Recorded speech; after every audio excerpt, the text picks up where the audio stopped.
राजधानी देहरादून के विधानसभा भवन में युवा कल्याण मंत्री रेखा आर्य की समीक्षा बैठक हुई, जिसमें युवा कल्याण के विशेष प्रमुख सचिव अमित सिन्हा भी मौजूद रहे। मंत्री रेखा आर्य ने कहा कि विभाग की ओर से बनाई गई यूथ पॉलिसी आवश्यकता के अनुसार उतनी ही स्पष्ट नहीं थी, जिसे देखते हुए नियोजन विभाग और युवा कल्याण विभाग के अधिकारियों को निर्देशित किया गया है, जिसमें ऐसे युवा जो पहाड़ी, सीमावर्ती, आपदाग्रस्त क्षेत्रों से हैं उनको आवश्यकताओं को जानना बहुत जरूरी है। साथ ही उन्होंने कहा कि जो युवा आरक्षित वर्गों और सामान्य वर्ग से आते हैं उनकी आवश्यकताओं को युवा नीति से जोड़ना जरूरी है, जिसके लिए नियोजन विभाग को भी निर्देशित किया गया है।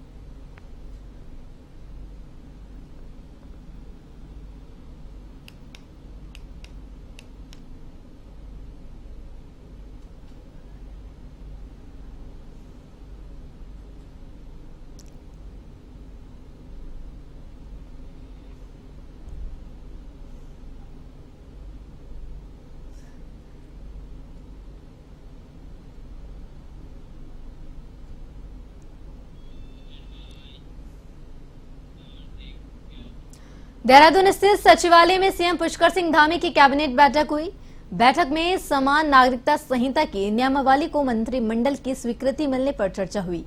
साथ ही दीपावली के अवसर पर बोनस, महंगाई भत्ते में वृद्धि और दीपावली से पहले वेतन भुगतान के रूप में प्रदेश के राज्य कर्मचारियों को राहत देने पर मंत्रिमंडल की मुहर लगी। कैबिनेट बैठक के लिए प्रेमचंद अग्रवाल, धन सिंह रावत, सुबोध उनियाल सचिवालय में मौजूद रहे।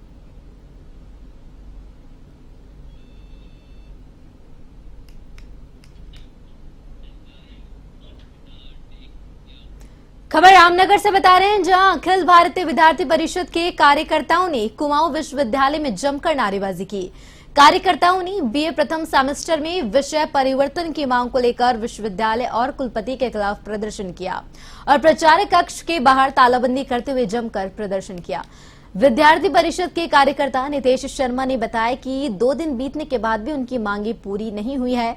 उन्होंने कहा कि विषय परिवर्तन न होने से कई छात्राओं के भविष्य के साथ खिलवाड़ हो रहा है, जिसे अब सहन नहीं किया जाएगा। इस बीच कुछ छात्र नेता महाविद्यालय की छत पर चढ़ गए और उन्होंने जमकर हंगामा करना शुरू कर दिया। जैसे कि पूर्व में आपको पता था कि हमारे 2 दिन पहले विद्यार्थी परिषद ने यहाँ पर धरना दिया था, छत पर चढ़े थे। इसकी पूर्व की कार्रवाई ये थी कि जब प्रथम सेमेस्टर के यहाँ पे प्रवेश हो रहे थे, उस टाइम पे सभी जितने भी वहाँ पे कमेटी थी बीए की कमेटी, उन्होंने छात्र छात्राओं से बोला था कि प्रवेश के समय जितने भी मतलब बीए के सब्जेक्ट हैं वो खत्म हो चुके हैं, इसलिए अभी बीएससी के सब्जेक्ट आप ले लें, बाद में विषय परिवर्तन हेतु जो भी कार्रवाई होगी उस टाइम पर आपके विषय परिवर्तन। टिहरी के पूर्व विधायक ओम गोपाल रावत ने जिला विकास प्राधिकरण टिहरी के एई दिग्विजय तिवारी पर गंभीर आरोप लगाए हैं। ओम गोपाल रावत ने का कहना है कि दिग्विजय तिवारी पूरे जिले में भ्रष्टाचार फैला रहे हैं और साथ ही सत्ताधारियों के दबाव में काम कर रहे हैं। साथ ही विपक्ष के लोगों के निर्माण कार्य पर सीलिंग की कार्रवाई की जा रही है। बता दें कि टिहरी के पूर्व विधायक ओम गोपाल रावत आज ऋषिकेश पहुंचे, जहां उन्होंने पत्रकार वार्ता की, जिसमें ओम गोपाल रावत जिला विकास प्राधिकरण टिहरी के एई पर जमकर बरसे।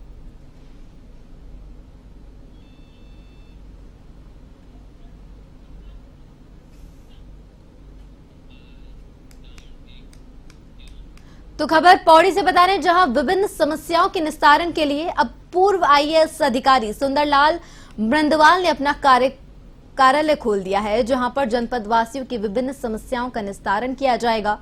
कार्यालय शुभारंभ के अवसर पर कांग्रेस के पूर्व प्रदेश अध्यक्ष गणेश गोदियाल मुख्य अतिथि के रूप में मौजूद रहे।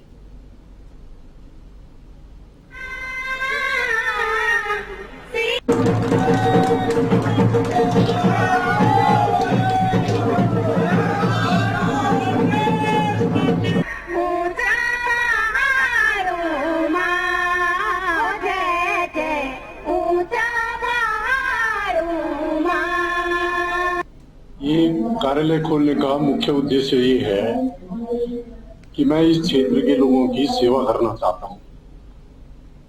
मैं पहले भी कह चुका हूँ कि मैं जिलाधिकारी के रूप में उत्तरकाशी, टिहरी, उधम सिंह नगर रहा हूँ और जिलाधिकारी के रूप में मैंने वहाँ के लोगों की सेवा की।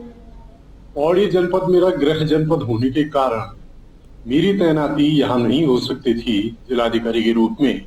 अगर यहाँ तैनाती होती तो मैं यहाँ के लोगों की सेवा कर सकता था। कार्यालय का उद्घाटन हुआ, हमारे सभी कांग्रेस के पदाधिकारी और कार्यकर्ता यहाँ मौजूद हैं और सभी लोगों के लिए एक उचित प्लेटफॉर्म बना है कि इस कार्यालय में लोग अपनी शिकायतों को, अपनी समस्याओं को दर्ज करा सकते हैं और हमारे पदाधिकारीगण उनकी शिकायतों के लिए, उनकी तकलीफों का निवारण करने के लिए उनके साथ यहाँ से जिला मुख्यालय, उनकी जिला मुख्यालय है तो बड़े जो अधिकारी यहाँ बैठे होंगे उनके पास जाकर।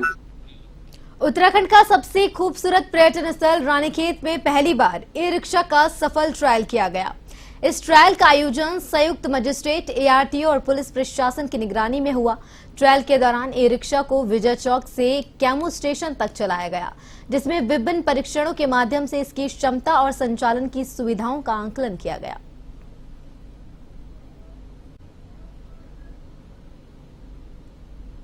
जी, आज हमारे एआरटीओ मैडम, पुलिस और कैंट सभी की जॉइंट ट्रायल हमने बुलवाया था ई रिक्शा के लिए। तो अल्मोड़ा से एक गाड़ी बुलवाई गई थी, तो उसका बहुत ही सफल परीक्षण हुआ, काफ़ी स्मूथली चला है। 2 राउंड लगवाए हमने, एक बार 4 और इवन एक बार हमने 5 व्यक्तियों के साथ लगवाई राउंड। तो बहुत आसानी से विजय चौक से केमू स्टेशन तक रिक्शा गई है। तो हम काफ़ी सेटिस्फाइड हैं इससे, रिजल्ट से। तो अब हमारी ये है कि हम इसका एक रिपोर्ट बनाए जॉइंटली कि इसमें हम कोशिश करेंगे कि ट्रायल बेसिस पे विजय चौक से केमू स्टेशन तक कुछ रिक्शाओं का संचालन निर्धारित करके, निर्धारित शुल्क लेते हुए और निर्धारित लोगों को, तो ये हमारी प्रयास रहेगा प्रशासन का कि इसके लिए जल्द से जल्द परमिशन ऑब्टेन करके लगभग 1.5 से 2 महीने में कोशिश रहेगी कि एक वहाँ पे चालू की जाए, ताकि इससे बाजार में जो जाम की समस्या है उससे भी मुक्ति मिलेगी, लोगों के लिए कन्वीनियंस होगी और इसके उपरांत जो बाजार के अंदर कई अनाधिकृत व्हीकल